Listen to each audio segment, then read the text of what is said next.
Hello, my name is Christian Gaylor, and today I'm going to be talking to you about the price elasticity of demand. So here's an introduction to price elasticity of demand.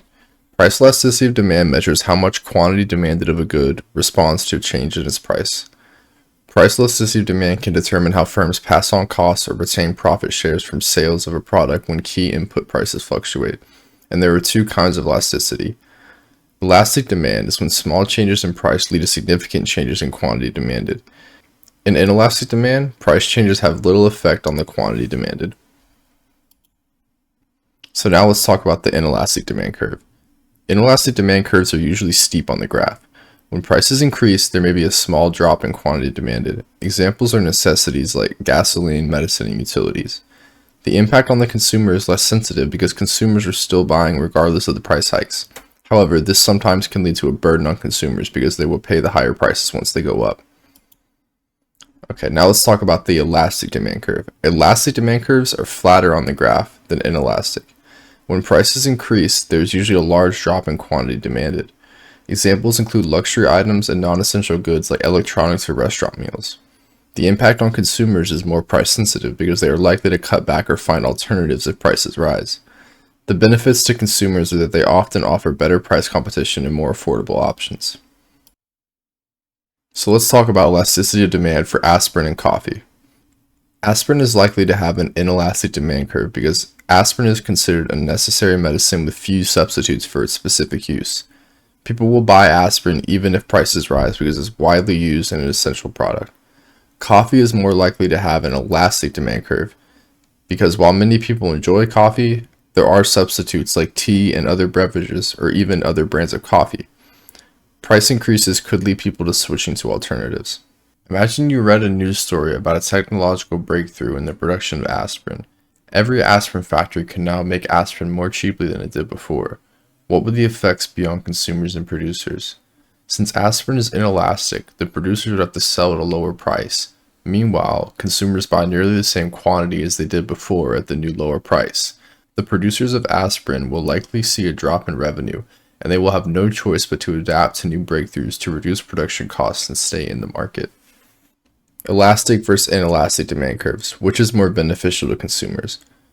Well, an inelastic demand curve is more beneficial to consumers in terms of a price decrease, because when a price drops, it leads to a relatively small change in quantity demanded. Consumers will still purchase a similar amount, even with the lower price, resulting in greater overall benefits for them.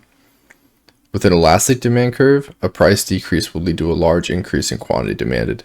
This can potentially limit the benefits to consumers as businesses might not pass on the full price reduction due to the potential for increased sales volume. So how does new technology impact producers?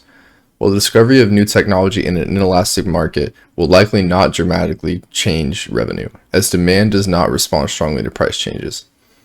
Discovery of new technology in an elastic market can increase production efficiency and lower costs. If producers lower prices, demand could sharply rise.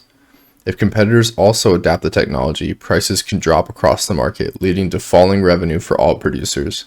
The discovery of new technologies could lead to a fall in sales revenue for producers if the demand for their product is highly elastic. So why would firms implement new technologies? Producers are inclined to implement new technology in their production processes primarily to increase efficiency, reduce costs, and improve product quality. They may also gain a competitive edge and adapt to changing market demands by automating repetitive tasks. By innovating, they end up with much greater profitability in the long run and won't fall behind other competitors in the market. Now let's talk about the market for agricultural products. The elasticity of agricultural products. Generally inelastic, especially for essentials like rice, wheat, and milk. Consumers need these products and will buy them even if the price rises, but may respond more elastically for luxury crops, example exotic fruits. Now let's talk about technology's impacts. Advances in agricultural technology can lead to lower production costs. However, overproduction can lower prices, leading to reduced revenue for farmers if they can't sell at a profitable price. What would happen to a market with an inelastic demand curve if there was a surge in production? If there was a surge in production, supply would shift to the right. This would result in significantly lower prices, but the quantity consumed would not increase much. Farmers might earn less revenue because prices would drop more than the increase in quantity sold.